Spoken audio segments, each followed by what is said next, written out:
Televised sports production has been the same for a long time, but now it's changing. Meet IQ Sports Producer from IQ Video Solutions.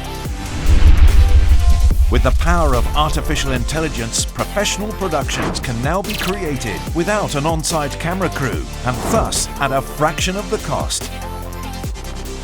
The AI has a high level of automation. It tracks both the ball and the players. It overlays the scoreboard and graphics, and it creates highlights and replays. High quality, easy and affordable sports production has never been so easy.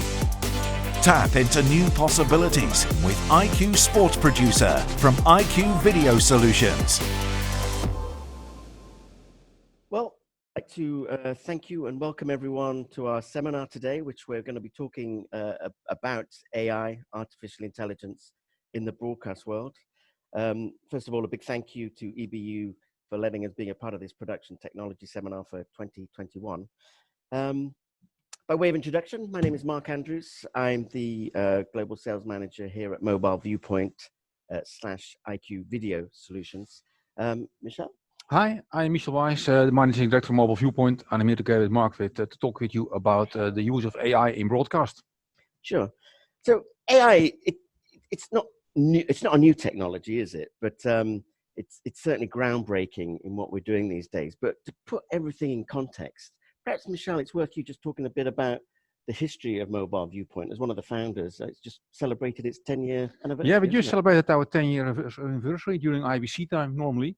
But yes, we are now already working for 10 years now in creating wireless video transmission equipment, mainly for news gathering, but also for sports, like over here in a stadium. And yeah, we're doing that now set for 10 years. And over the last 3 years, we also started to look into AI. So the use of AI in broadcast technology, and now with the idea to make it more cost affordable, to lower the production costs and really automate stuff that is really sometimes silly to hire people for actually. Okay. So in terms of the AI, it's been going on the last sort of 18 months, 2 years in terms of development, and now we're starting to deliver on real sort of AI platforms. We do have a couple. Maybe it's worth you talking about. The first platform we have is, of course, the vPilot. We are actually sitting in a vPilot studio over here in the AZ Stadium. And the whole idea about vPilot is that with AI, you automate cameramen and directors.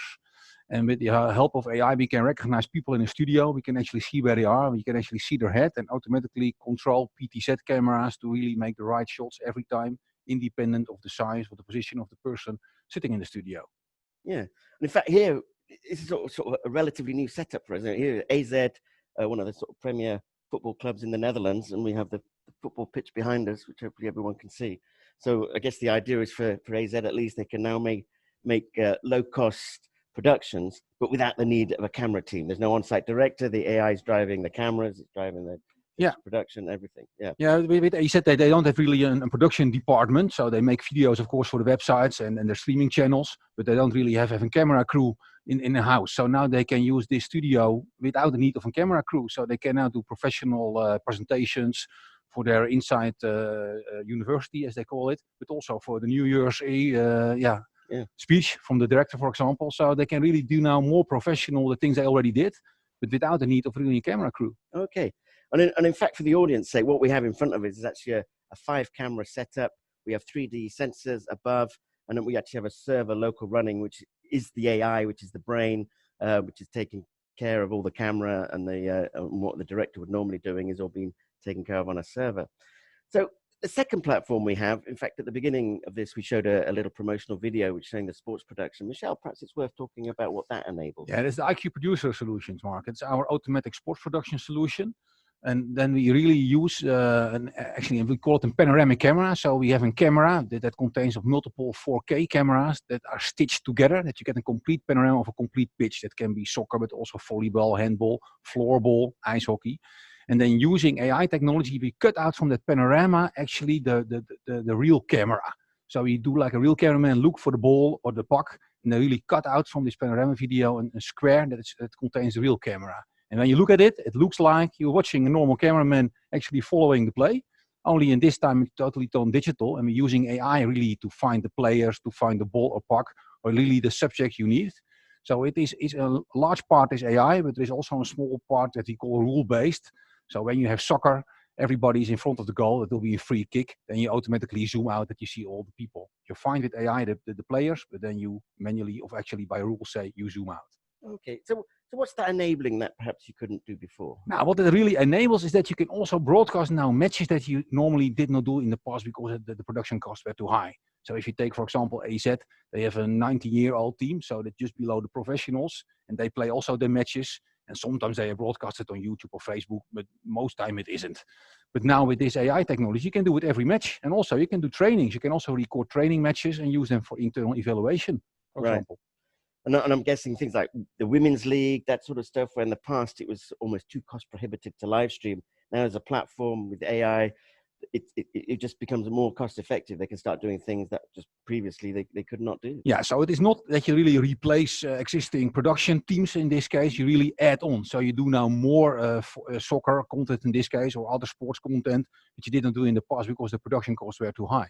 Exactly. So we're not trying to replace camera people as such. And I guess that's one of the fears of AI. People think it's going to steal their jobs. But that's not the case. We're just enabling things that in the past you just couldn't do. Actually, Mark, we are working now with several companies that are really already doing productions, but they want to use the AI camera, which is mainly a center camera. We also have side cameras, but mainly they want to use the center camera for doing one part of the shots and use a real cameraman to do the zoomed in shots from the referee, for example, or from a free kick, and really mix that together. Okay. And how would you say, how would it compare to a professional production done with the OB truck on site and everything else? So people are looking for graphics, the scoreboard, automatic highlights, replays, that sort of thing. Now that's all supported in our solution. We can recognize highlights based on AI. So we really recognize the play moment. We can also, of course, OCR, for example, the scoreboard, and see also that there was a goal made, and then find the moment that the ball went into the goal and make an automatic cut of the replay for that, for example.